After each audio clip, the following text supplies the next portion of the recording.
estimated that in the United States of America alone, there are some 2,500 online dating services, and further estimates say that each coming year, there's going to be at least 1,000 more added to that number. And those numbers don't include the plethora of dating, relationship, and marriage coaches out there dispensing all kinds of advice about how to develop and maintain great relationships. So, if the great information highway is crammed full like the LA freeway at rush hour with all of these wonderful resources designed to help people to carry on strong and healthy relationships, then why in the world are there still so many failing relationships out there now? I'm going to offer several explanations that I'm convinced offer very strong proof of why this is the case. One of the reasons is that many people coming up in society today are no longer taught to appreciate and to indeed explore the key, inherent, and natural differences between men and women. For example,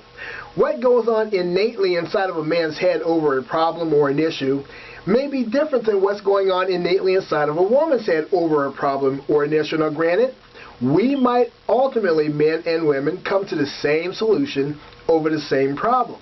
But the neurological pathways that we take to get there are vastly different, and for good reason. And so we have to learn to appreciate that men and women, in the truest sense of the expression, are wired differently up here. We're not the same. Another obstacle that tends to trip up a lot of relationships today is the fact that relationships now tend to be far more adversarial and far less cooperative. A cooperative relationship is a healthy relationship, and a healthy relationship is a long-lasting and happy relationship. Another problem, a way overindulged sense of entitlement between couples these days. Too many among us feel like our feelings, our desires, and our ideas take precedence over anything else in the relationship, and that's not true. That goes back to the whole thing of being cooperative. If you're truly cooperative, you share fairly, you share as evenly as possible. What that means is that we look out for and not ignore the feelings and the ideas and the desires of our mates. We're trying to bring us together as a couple, together as a unit. It goes back again to being cooperative. So therefore, we can't place but so much importance on our feelings. If we're looking out for the other person's feelings and they're looking out for ours, how much better is that? That way there's no competitive edge involved in this whole thing, and people grow together and they grow strong. The other thing is, we don't listen to each other. Now this kind of goes back to putting too much importance on our own feelings and desires.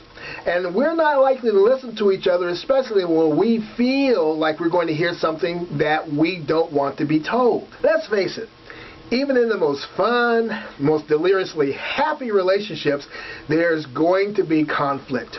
There's going to be rough ground that has to be crossed, and with that rough ground is going to come some rough and difficult to have conversations. So therefore, we're going to have to listen to something that we really don't want to hear, especially if it's the truth, and especially if that particular truth at that particular time tends to cast us in less than a favorable light, the type of light that we always want to bask in, but isn't always possible because we're not perfect. We make mistakes, and some mistakes create issues and disagreements and conflict. In addition to listening to things audibly that we don't want to hear, we also have to listen for things going on inside the relationship that are silent, that are just as important.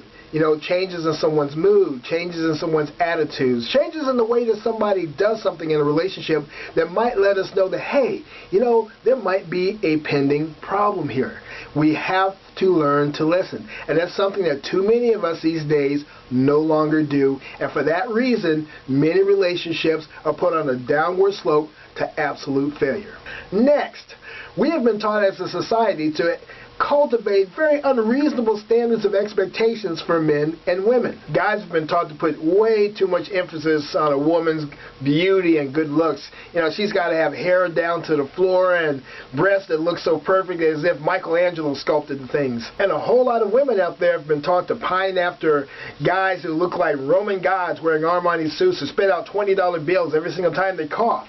I don't believe that there's anything wrong with wanting a guy who looks sharp or who carries himself very well, or a woman who looks great and carries herself very well. On the inside of a person can be a character and a personality so dark and so unappealing that It makes all the beauty on the outside look absolutely ugly. Anymore these days, people function with each other as if they tend to forget that aside from what's on the outside, there's still this whole other person they've really got to learn to deal with. Don't put your best foot so far forward that you leave the real you behind. Here's another problem. Too many of us these days fail to realize that relationships are meant to be evolutionary events. They are meant to improve and grow all the time. They are meant to expand on a positive level. They are meant to become greater with each successive day. They are meant to become this happier place to live in with each day that passes. Well, that's just my 2 cents worth of why I feel so many relationships are failing today, despite the fact that you have all of these great resources out there that are designed to keep relationships on track, such as the online dating services and the coaching services such as this one that you've tuned into. Well, with that having been said, I'm going to go and take off. I've got a live stream to do that's going to be seen in the UK.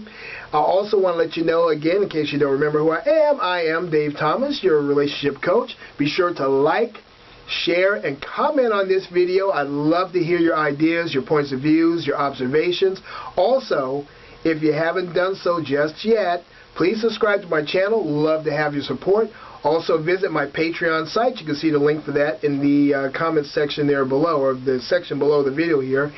And be sure to hit the notification bell. That way you'll be the first one to find out every single time that I upload a fresh video.